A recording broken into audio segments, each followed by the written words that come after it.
Yo, what's good YouTube? So today we're in London at Sneak Attack Games store and we're going to ask players what they think about the new set, Power of the Elements.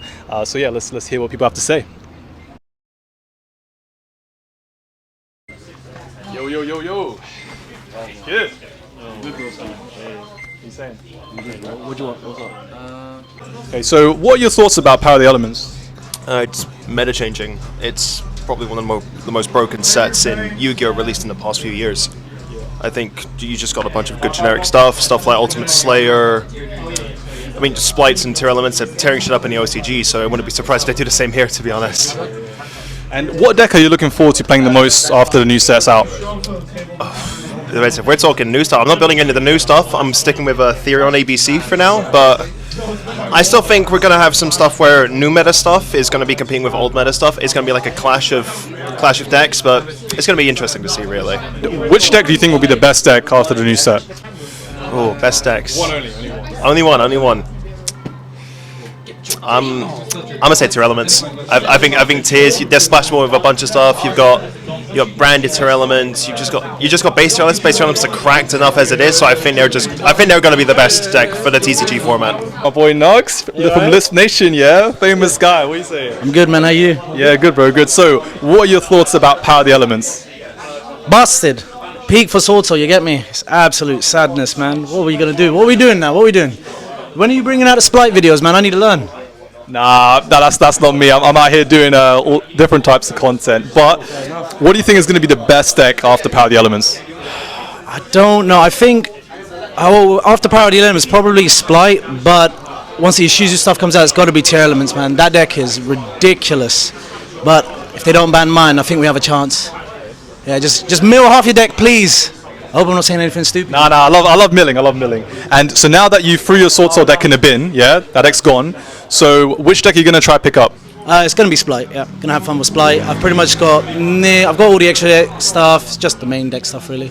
Yeah, we're not going max rarity on this stuff. I can't do that. Sword's my baby. That's the only thing I'm going max rarity on. That's my stuff. Yeah. Cool. All right, thanks, bro. Cheers. Yeah, no worries. So what are your thoughts about Power of the Elements? It's a pretty fun set. It's like refresh the format pretty much. There's a lot of like power creep I can see coming. Like the next sets coming after it are like designed to like kind of counter the current meta with powered elements, and it's gonna be quite interesting to see how the power creep goes from here. And did you play in the Sneak Peak today? Yeah. I have 3 wins, 0 loss at the moment, just because Grand Toss Dragon. And it's just really good for getting rid of the digit jamming. Okay. So there's this Grand Toss Dragon. It's like not very good. When it's summoned, it destroys 2 cards and then gains 600 attack. But what you want to do with it is summon it and destroy the digit jamming, which is like a floodgate that people are playing. That basically makes every monster lose its 1000, and it goes to like if it has 900 attack, it goes to 900 attack. If it has 19, it goes to 900 attack. If it has 800, it goes 800. If it's 28, it goes 800. So like it shuffles up the meta, but if you can destroy it with Grand Tusk Dragon, which you can summon with the Vernisylphs, it's actually quite powerful.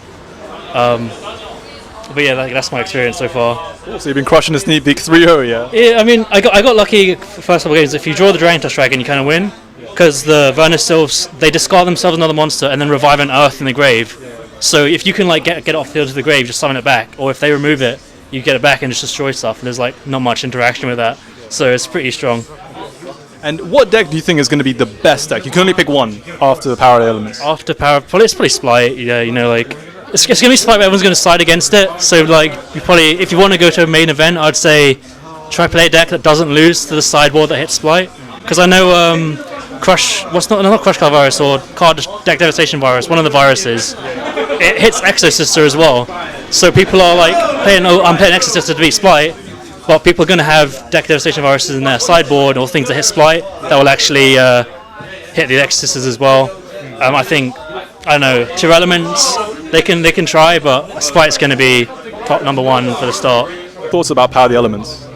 That's a good question. So overall, Power of the Elements obviously is a broken set that's come out that introduces a lot of new archetypes, specifically Splite and Terra Element. Of course, Terra Element gets better later, and Splite's better now. I think compared to the OCG, Power of the Elements is less powerful when it comes out now than when it came out in the OCG, because we have access to different card pools, different like styles of playing. I think Spike's going to be a tier 1 deck, not a tier 0 deck.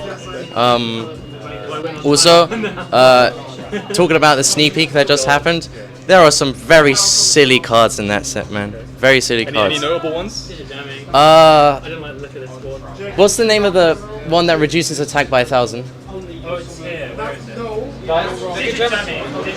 Digit jamming. Basically, what it means, if you set a guy with 900 defense, you can't out it. Also the new world premiere stuff in there is also pretty cool.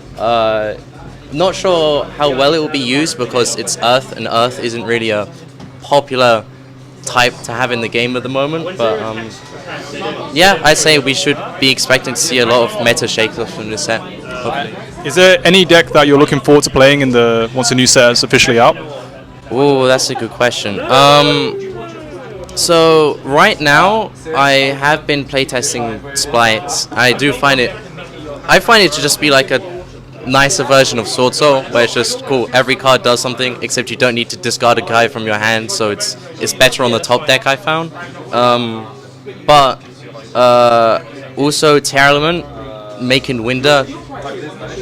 We've been doing it for 10 years now, and I'm still gonna do it now. But yeah, apart from those two, I might also test around with some of the world premiere stuff, but it's mainly just those two archetypes. And if you have to pick one deck to be the best deck of the new format, which deck is it?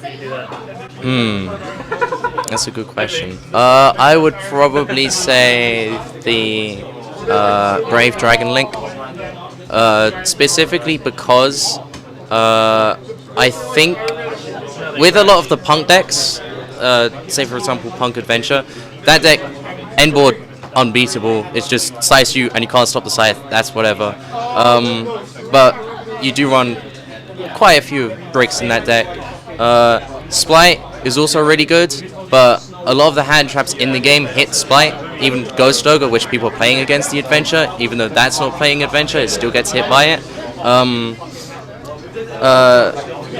But with the deck like Brave Dragon Link, it's more like, sure, you can stop the Adventure stuff and you use all your hand traps on it, but then it just builds the typical Dragon Link, put up 5 different interruptions, and then you just win. So Brave Dragons is your pick for the best deck, yeah? Yeah, I say Brave Dragons is probably the best deck.